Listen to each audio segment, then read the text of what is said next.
Pertarungan tak berujung, inilah mengapa saya gencar sekali mengkritik beberapa pejabat di sosmed karena banyak bisnis tidak sederhana mengerjakannya. Banyak yang berkata, saya buat bisnis gampang kok. Tetapi kalau melihat mengapa Indonesia tidak bisa maju cepat itu gampang. Industri manufaktur untuk nilai tambah komoditas hanya memberikan kontribusi 8%. Di sini bottleneck yang terjadi karena menteri dan pejabatnya tidak mendukung kekuatan dalam negeri. Saya kasih contoh perusahaan. Saya yang PT PTS, peleburan tembaga Semar, yang katanya sangat dibutuhkan, lahannya ada, teknologinya lengkap, izin lengkap semua saya mulai dari tahun 2013. Modal ada, semua ada, tetapi Kementerian ESDM tidak mengeluarkan demo dari Freeport. Apa sih masalahnya kasih kita chopper konsentratenya? Kita beli kok. Lalu PT Bekasi Energy, Power Plant, hampir 3 tahun baru dapat PPA dari PLN, katanya perlu listrik 35.000 megawatt, bahkan kita dari tahun 2014 sudah mengajukan diri, alasannya nggak ada di RUPTL, RUPTL-nya 500 MW, 100 MW kekecilan.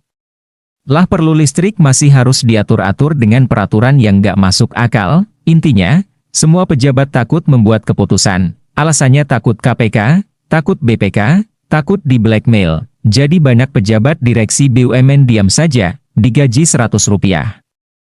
Jutaan sebulan, duduk enak, karena belum tentu 5 tahun lagi diperpanjang jabatannya, sudah nikmati saja fasilitas negara, sopir kendaraan, rumah dinas, fasilitas lainnya dan gaji besar, kerja? Nanti dulu, ikuti aturan saja, lambat. Gak apa-apa daripada kena pasal, keputusan. Gak perlu diambil, jadi bagi saya, semua pejabat jadi stuck dengan adanya aturan ketat birokrasi, pungli dan korupsi itu yang main pejabat yang bawah, kecil-kecil dan ngeselin, yang atas diam semua, sekarang sedikit yang bermain di atas, baca, semua diam, Dahlan Iskan contoh pejabat yang manuver banyak, dan kena KPK atau BPK, semua karena satu hal, salah administrasi. Walau terbukti menguntungkan dan cepat, tetapi administrasi salah, tetap salah, sementara di dunia wirausaha, kita nggak pernah go by the rule, bahkan rules were made to be broken. Bagi kami, administrasi diserahkan ke anak buah. Yang kita kerjakan efisiensi, potong mata rantai supplier, jual cepat, duluan masuk pasar dari kompetitor, kita nggak suka rule. Jadi pejabat itu harusnya mengakomodasi langkah pengusaha, 10% pendapatan negara datang dari swasta di banyak dunia, di seluruh dunia. Untuk itu swasta dibantu, bukan dipagari. Ini yang saya kencang mengkritik pejabat penakut, pejabat banci, pejabat nggak ngerti bela negara, pejabat budak asing Tiongkok seperti Rini dan Luhut dan banyak lagi.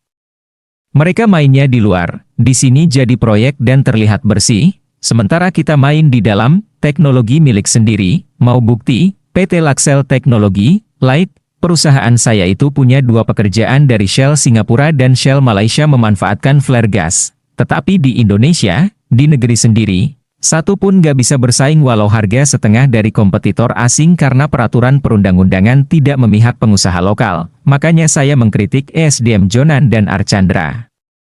Serta bosnya Luhut, pokoknya nantang benar saya, dan nggak ada takutnya sama mereka semua. Di draft terbaru ESDM, malah sekarang flare gasnya disuruh bayar lagi. Bayangkan waste management yang merusak lingkungan yang harusnya bisa dapat duit dari limbah.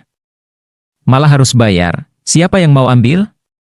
Ya semua buang saja di langit dibakar, rusak ya rusak deh lingkungan. Hal itu malah membuang uang. Geblek bener deh. Dan asli saya senewen sama pejabat di Indonesia saat ini. Walau dikatakan statistiknya naik, bagi saya kebohongan tertinggi itu membohongi pakai statistik. Terus kritik dan bersuara keras kepada pemerintah dan kebijakan yang merugikan bangsa Indonesia dan berikan solusinya. Saya mengkritik keras, dan saya memberi solusi dan saya tetap melakukan bisnis walau harus berdarah-darah demi NKRI.